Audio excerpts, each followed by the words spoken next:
এটা গরু নাকি দানব? অবশেষে বিক্রি হলো চলচ্চিত্র অভিনেতা মনোয়ার হোসেন ডিপজলের 120 কোটি টাকা মূল্যের 3টি দানবীয় গরু।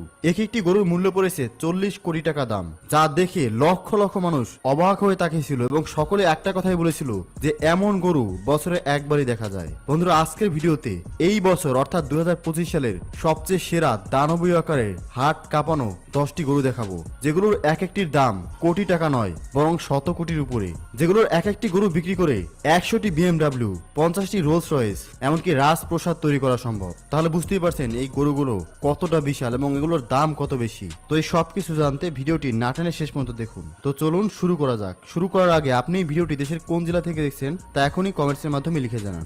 নাম্বার 10, শেরপুরের বাদশাহ। শেরপুরের এই বাদশার গল্প একেবারে সিনেমার মতো। শুধু লম্বা 8 ফুট না, তার ভারী গর্জন, চোখের তাকানো আর রাজকীয় হাঁটার স্টাইল দেখে লোকজন বলছে এটা গরু না ভাই, এটা তো রাজা বাদশাহ। তার খাবারের তালিকায় রয়েছে দুধ, কলা, ডিম এবং বিকেলে স্পেশাল ঘাসের জুস। এই গরুটির পেছনে দুইজন লোক ফুল টাইম পরিচর্যায় থাকে। একজন শুধুমাত্র গোসল করায় আর একজন দাঁত ব্রাশ করায়। কিন্তু এই গরুটি আপনি চাইলেও এখন কিনতে পারবেন না, কারণ হাটে ঢোকার কিছুক্ষণের মধ্যেই গরুটি 3 কোটি টাকা দামে বিক্রি হয়ে গেছে।